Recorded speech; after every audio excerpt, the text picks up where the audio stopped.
Hello and welcome to PhDear Diary. My name is Andy Salkeld and this is my video blog during my PhD at Leeds Beckett University.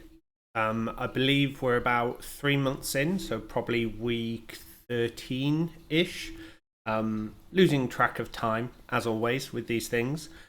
And things are progressing well. I had my first feedback meeting on my confirmation of registration document, which is kind of a 6,000 word document on what I'm intending to do over the next 3-4 years, as I talked about last week.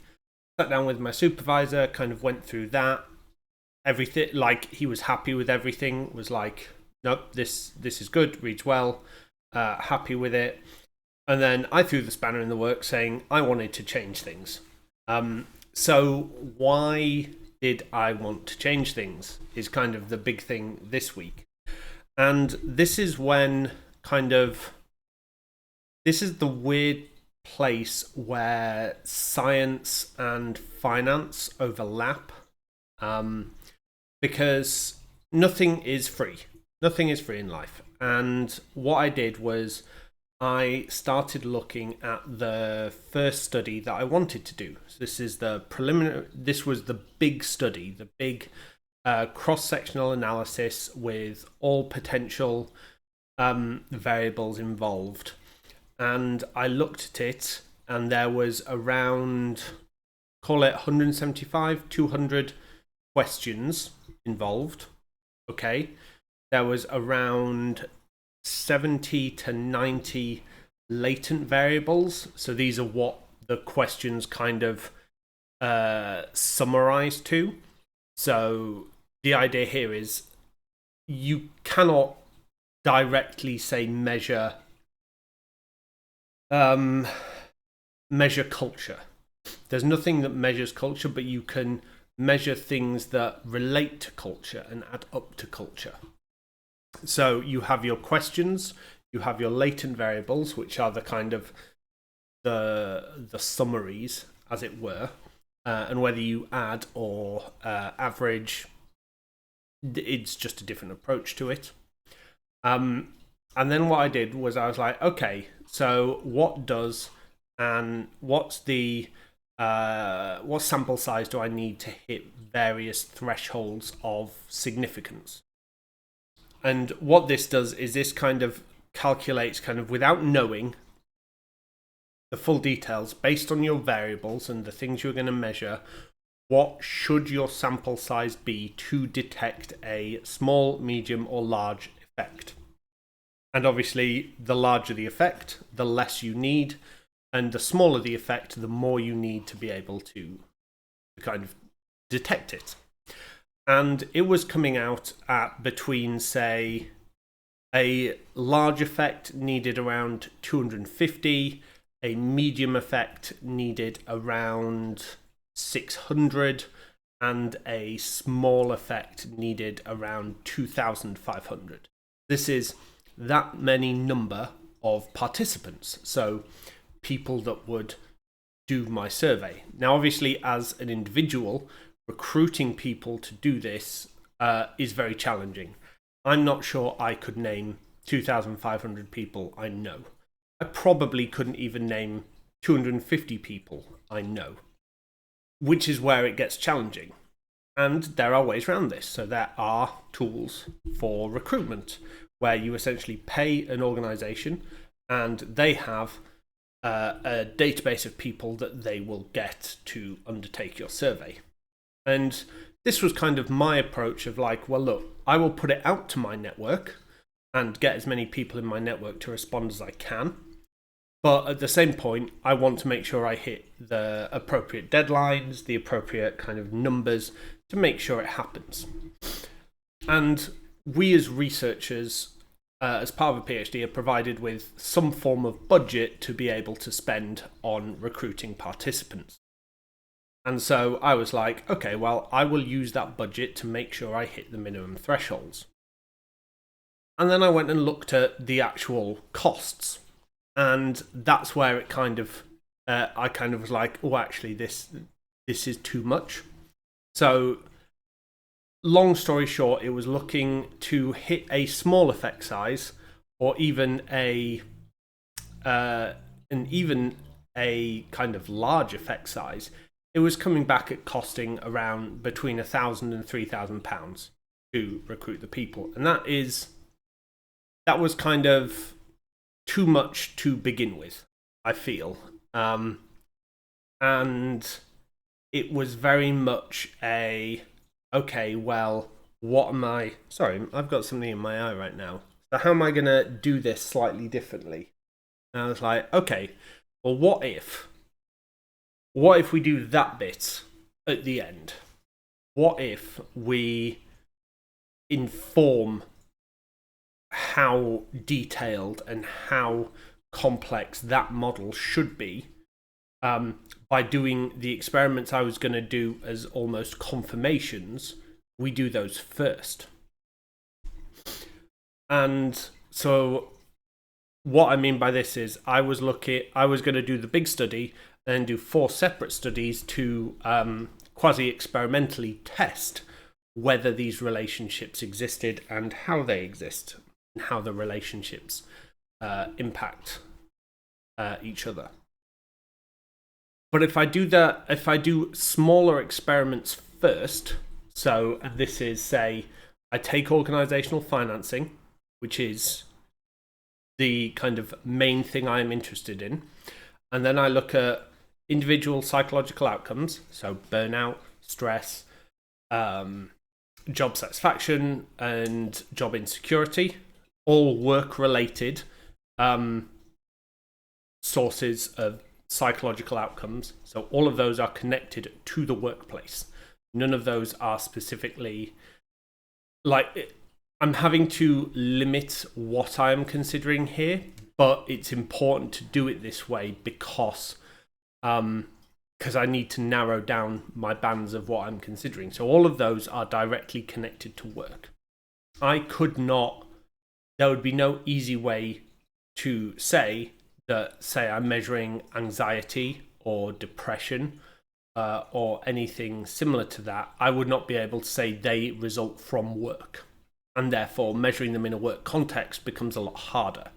I'm looking at the things that directly relate to work, because this way I kind of narrow my field down to say, well, it's only in relation to work that this matters. And then what? So I know those. I know organisational financing, and I have to develop my own measures for this. So how am I going to measure this?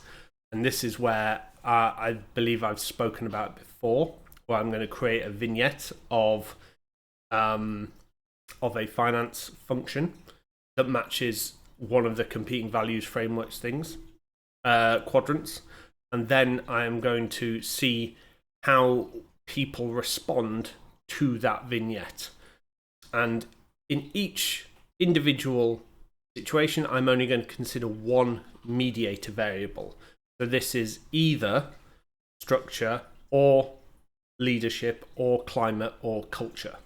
So I'm only looking at one mediator at a time that mediates the relationship between organisational financing and individual psychological outcomes.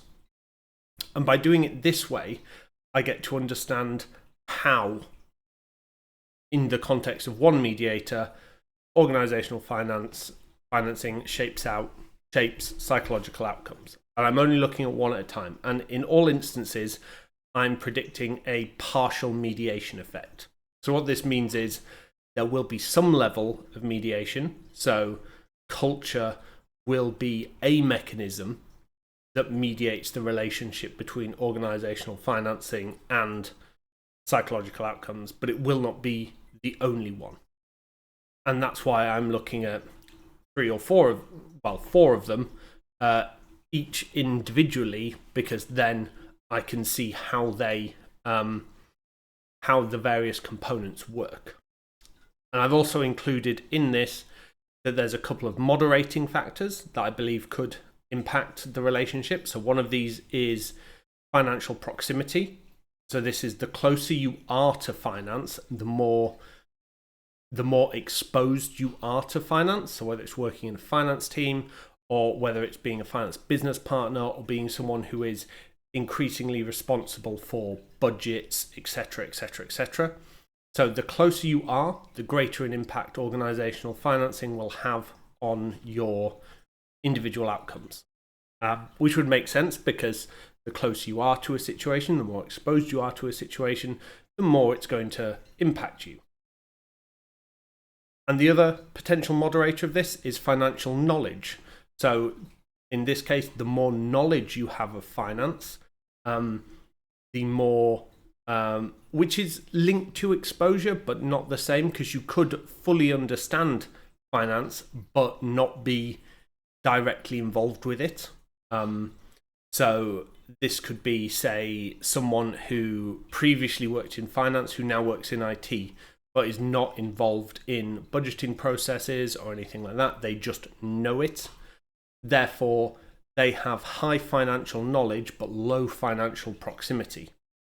And I think having increased knowledge of finance means you will be less susceptible to seeing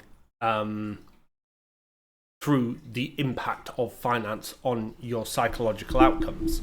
And the reason I think this is that as you are aware of how finance works, you understand the kind of ups and downs of finance. So seeing a finance team stressed at month end is actually very natural. However, if you are unaware of what month end does to finance, why month end is stressful, and that there are these kind of periods of, say, 2 weeks where everyone in finance is running around like a headless chicken, if you're not aware of that, then you might be like, what on earth is going on? Whereas as soon as you're aware of it, you suddenly go, oh, okay, well, there's nothing to worry about because this is just month-end reporting rather than there's a cash flow crisis or anything like this. So then I'm going to have 4 mediator-moderator models that I'm going to investigate individually. And they are going to require smaller sample sizes to consider, which is good. And they are going to require smaller and therefore a lower cost to push over the finish line to get them done. And this way, it will allow me to get some of them done sooner rather than later. It will allow me to kind of get everything rolling, and then start learning from the mistakes. Because ultimately, there are going to be mistakes. There are going to be things that go wrong. There are going to be things that are harder than others. And I am a person, like, I refer to it as visceral learning, where I have to experience it and I have to kind of get my hands dirty and feel the pain of doing something to be able to learn from it. And right now I'm in a very theoretical place where I'm like, oh, well, all of this is theory. I've not experienced it. So in my kind of mind's eye, it's absolutely fine. But when I suddenly get back to being like, oh, well, now I have to worry about these things and now I have to deal with the consequences, suddenly it changes. So I'm going to start off with the 4 studies that I've just mentioned, where I study each mediator mechanism one at a time. Then I'm going to move on to ecological validity studies. I'm glad my supervisor reminded me of this term because it is very true. So what these are, well, I've got some theories from experiments, but is that really what it's like in the real world? Is this what people feel in the real world? And so on. And this is where I do my my qualitative interview study, where I speak to people about finance and how it makes them feel, think, and act. And this will be informed by the quasi-experimental studies before, where I can say to people, say I find a strong link between finance and leadership. And I can be asking questions along the lines of, how do you think finance in your organization changes the way leaders work? And so on. And do you feel this has a net positive or net negative effect to you as an individual? And so on. And almost set things up in a semi-structured way where it's kind of like, these are the questions I have, but ultimately let an individual's experience guide us through it, because people will have their own individual experiences of finance and what that does to them. I'd expect that you will see a lot of people talk about being stressed by numbers and worrying about numbers and performance and measurement. I think you will see these as very kind of common, like, this is what finance does to me. But many people won't necessarily consider how finance shapes the environment in which they work, where there might be a preoccupation with numbers over responses and so on. And this is why using the competing values framework is really interesting, because where process wins over results, you're in a more bureaucratic quadrant. Whereas when, sorry, my eye is still itchy. Whereas when kind of the results matter ahead of process, then you're in a different quadrant. And it will be interesting to see people's experiences of finance in those contexts. In the real world, because obviously I'm going to try to propose what finance teams are like, but it could be that finance teams are all the same. I don't believe they are, but it could be. And then alongside that, I'm going to do another online survey, which is purely correlational. And this time I'm not going to look at any of the mediators. I'm only going to look at whether there are connections between organizational financing. So these are my kind of general questions or general thoughts on finance, and individual psychological outcomes. So we're not going to look at mediation mechanisms. We're not going to look at the how. That's the thing that I've kind of learned this week. Mediation and the mechanisms of influence, as I've referred to them before, those are how organizational financing does stuff to people. That's the how. What I'm doing here is saying, does it do anything? Is there any kind of correlation between when finance is strong, when finance is weak, when financial knowledge is high, financial proximity is low? What could exist here? And are there relationships that exist? And again, that will be informed by the quasi-experimental studies. And it might be like, one of the thoughts that is going through my head is whether I should be moving that towards the beginning. Should that be my first study, or should it be where it currently is? And I don't know. That's the bit that I am debating at present.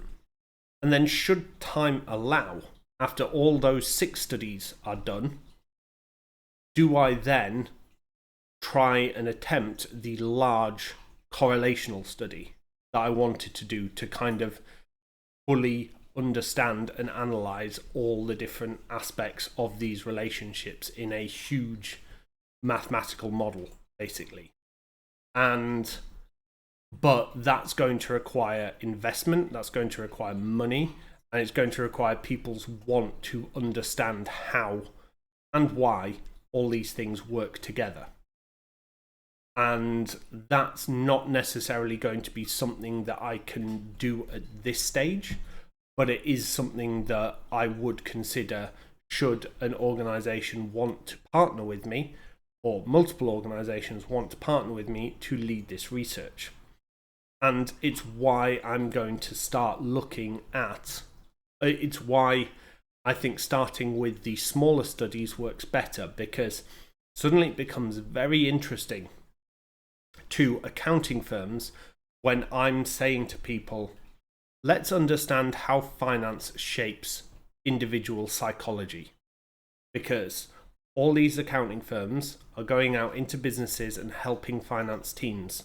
And if they're able to offer another solution, another product of how to support those teams in supporting the entire business and making everyone's psychology within that business better, suddenly it becomes a very, very interesting proposition for them to understand. And that's why I want to start with that perspective, to say, hey, look, I believe this exists.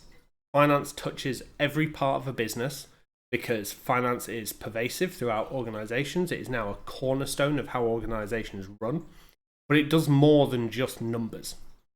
And we don't fully appreciate how much it does beyond the numbers and how much it can do to an individual. And therefore, what I'm proposing is we look at how finance does shape individual lives, because it does, and it's important. And I think one of the things that is still going through kind of my head is I talk about this with regards to organizations as if they are companies, because that is kind of my want of understanding is this in a company context. But organizations aren't just that. Organizations are also just two people, so a marriage or a couple or something like that, and understanding how your couple treats finance can actually change the way the two of you work together or don't work together, or you know what I mean. It is a very, I'm looking at it in my context, but actually it expands beyond that. And similarly, it can work within, say, a group of another group of people. So again, this could be in a club or a society or in a group of groups of individuals, because that is still an organization. And I think there is a lot more to be understood, but prior to this point, little to no research has taken part in this field. And it's one of the interesting things about it. No one's done this. So I'm trying to tread new ground and make new knowledge and all the good stuff that we're told about. And that is basically my plan. So I have updated my confirmation of registration document, sent it to my supervisor, and said, here's this, let's chat about it next week. Should everything go well, I'll submit it on SAM, which is the admin portal, and then I will turn it into a bit of a PowerPoint to kind of just go through the highlights and talk about it and just be like, this is what I want to do. This is why I want to do it. And this is how I plan to do it, and so on. So that's kind of where I am with everything there. Rest of life is pretty good. Just trying to figure out everything that's going on. Trying to keep on top of stuff. Got a lot of things to do with just prepping for upcoming events. You can see I've still got boards out and everything like that. I've been really enjoying, like I enjoyed watching the MDI last weekend. I know World of Warcraft gets a bad rap, but it actually has some really good content around it. In fact, a lot of the stuff I do just gets a bad rap, but hey, I enjoy it, and that is one of the important things in life. Otherwise, I'm feeling healthy. I've been going to the gym kind of 5 out of 7 days a week, only to, and again, this is a really tough bit. I don't know whether I'm doing enough, not enough, or doing the right things, but I'm basically burning 500 calories on a cross trainer each day, and that's kind of all I'm doing, which is more than I've ever done in my past. Like prior to this, I've never done any exercise. So this is kind of a good state for me, but it's knowing whether it's enough. But after 500 calories, which is about half an hour, after half an hour, I just get bored of it. I could probably keep going, but ultimately I get bored and I want to go back and do something else. So yeah, that's kind of where I am with all of that. And yeah, generally life is all right. It's pretty good. I'm now a month into my lower medication.